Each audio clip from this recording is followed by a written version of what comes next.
Hello, and welcome to today's lesson. Okay, we're on to lesson 3 of circles and polygons, and our goal by the end of this lesson being able to calculate the sum of the interior angle measures of a polygon with any number of sides. Okay, so not only finding the sum of all the measures, but being able to find some individual measures inside the polygon as well. Okay, now here's some of our normal ones we've worked with a lot. Okay, so we have the situation, we know about triangles. We worked with triangles, three-sided shape. The sum of their interior angles is 180. If we look at a quadrilateral, let's go with our easiest quadrilateral. Let's think about a square. A square is a four-sided shape, four 90-degree angles. 4 times 90 is 360. Okay, now we move up to our pentagon. Five-sided shape, and the sum of their interior angles is 540. And then we keep moving along.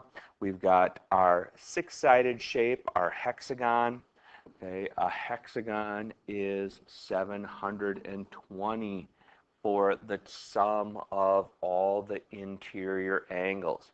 So we can definitely see there's a pattern here, and what we want to be able to do is use this pattern to find the formula to come up with something that would work for us in any situation.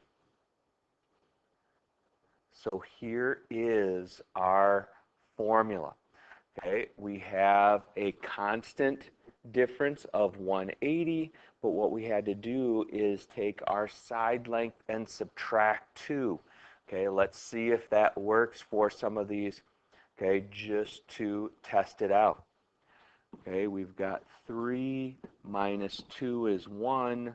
1 times 180 equals 180. 4 minus 2 is 2.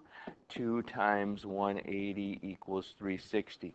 Okay, so we can see how that formula works through, and it works for any side shape measurement.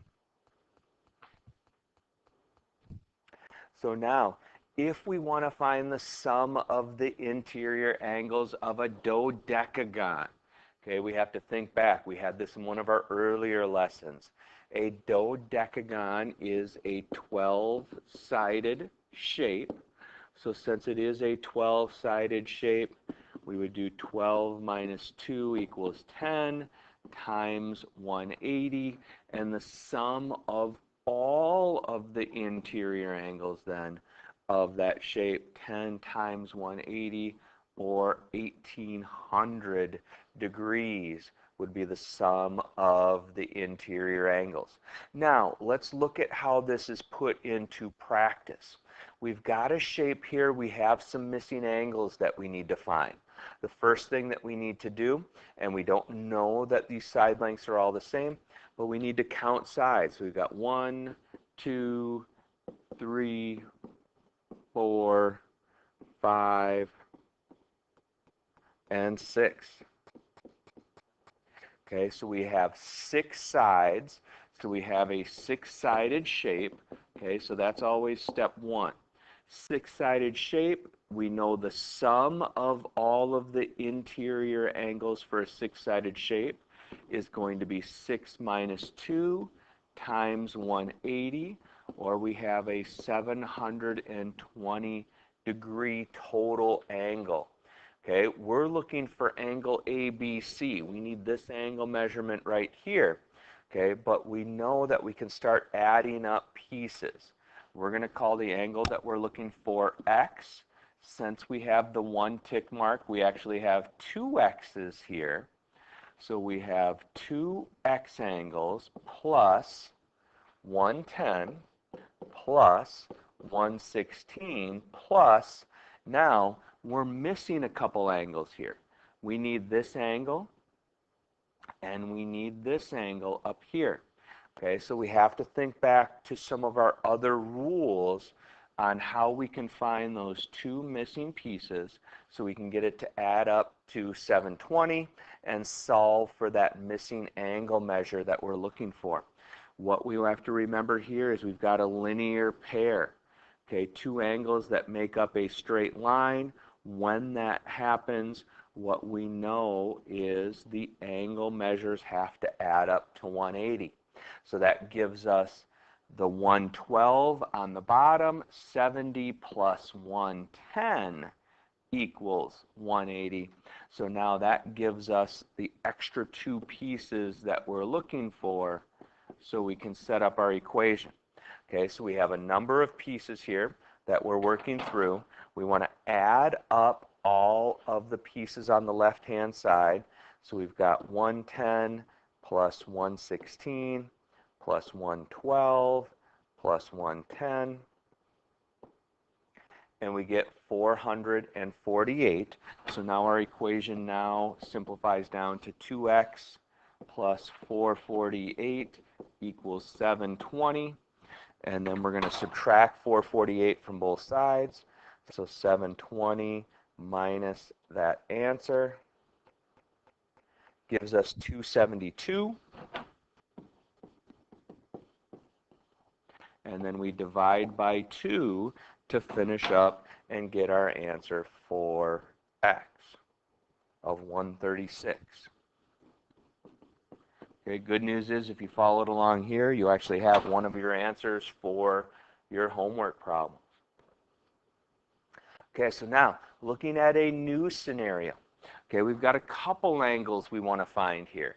We want to find TAC, so we want to find this angle up here, and we want to find BOG. Okay, we want to find this angle right here. I have to be careful. I don't want to put new tick marks in because there's tick marks there already, and I'm going to have to give that TAC a new tick mark designation to make sure that we're talking about those angles that are separate from each other. Now, in the bottom half of this shape, okay, we're pretty lucky here.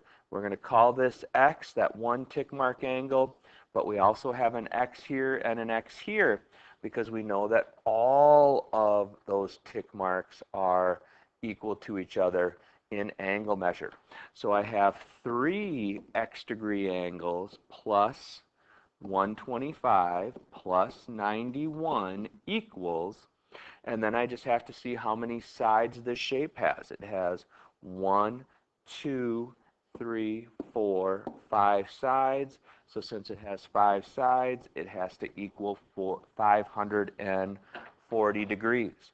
So now we can go through and do a quick solve.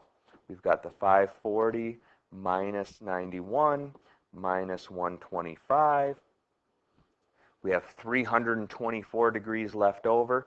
That has to be split equally over the 3 angles. So each one of those angles is 108. Okay, now when we look at the upper shape is a 1, 2, 3, 4-sided shape. So when we're trying to find that, let's call this angle Y. We know that Y plus 90 plus 66, okay, we've got another missing angle here that we're going to have to work on. Okay, all of that added together equals 360. Okay, now, how can we find this missing angle in the lower right side? What we have to remember is these 3 angles make up a circle, and circles add up to 360 degrees. So to find that missing angle that we need, we want to take the 360, okay, minus 91, minus 165, and then we get what's left over is a 104. Looking at the picture, the 104 makes sense for this angle because it is a bigger than 90 angle when we're looking at the picture. So we can put that measurement in, and now we finally get to solve for Y. 360 is our total, minus 104 minus 66 minus 90. And then we get to see what's left over for that angle measure.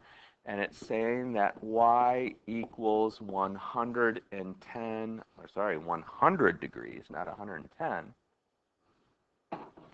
Y equals 100 degrees, okay? And we want to look at the picture always and see, does that make sense?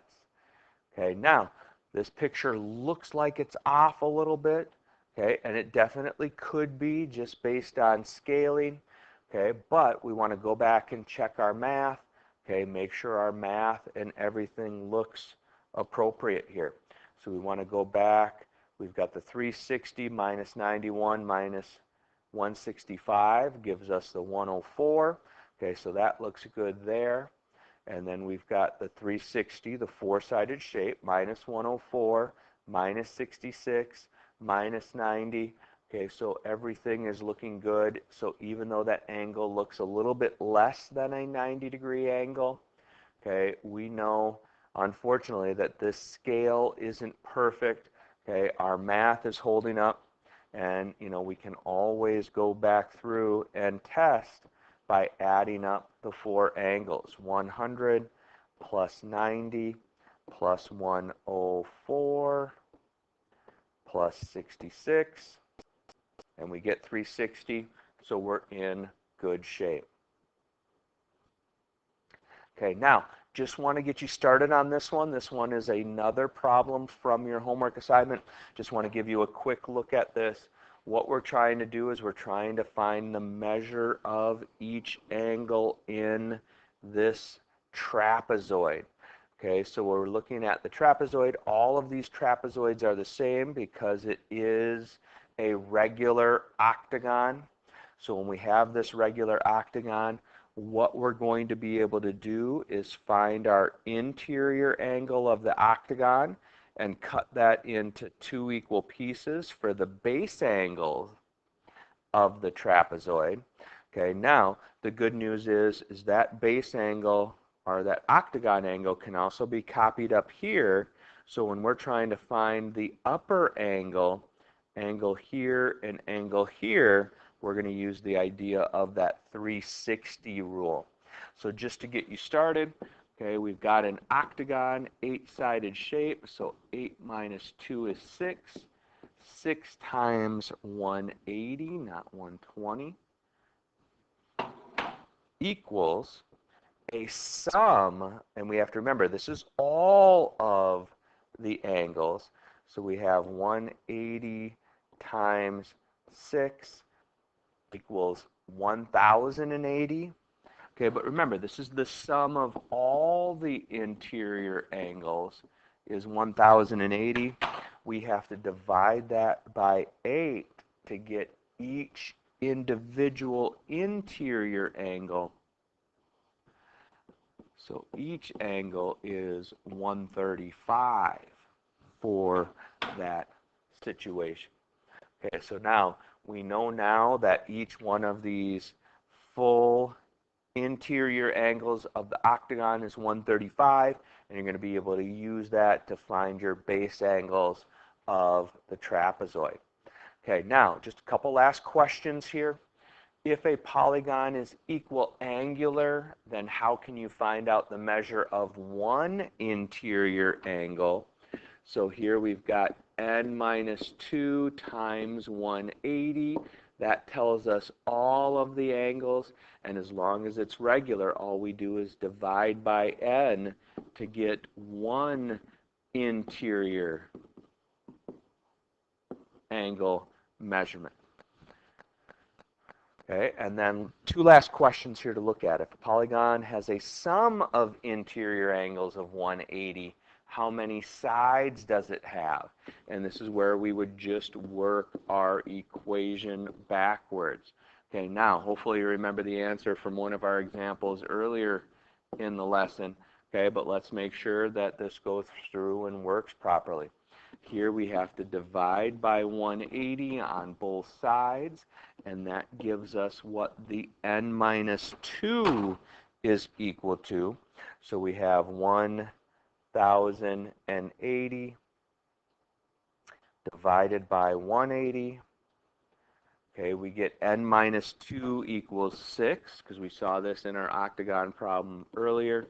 We add 2 to both sides, and we get n equals 8. So it's an 8-sided shape. Okay, now, to finish up, if each angle in a regular polygon equals 120, we have to be careful. If we're talking about each angle, we can't just use this formula. We have to divide it by n to get our 120. Now, one thing I always like to do here, if you notice we've got a fraction on the left and we don't have a fraction on the right, all I want to do is put it over 1, so now I can cross multiply. So 120n equals, and I'm just going to flip this around, 180 times n minus 2. And now I can distribute. 120n equals 180n minus 360. And then we can subtract the 180n from both sides. Okay, so you can see, even though it's geometry, there's a lot of algebra work that you have to do here in order to solve. So we have negative 60n equals negative 360, and then we divide out to get n equals 6. So we have a 6-sided shape here if each one equals 120. That concludes our lesson for today. Have a great day, and we'll see you soon.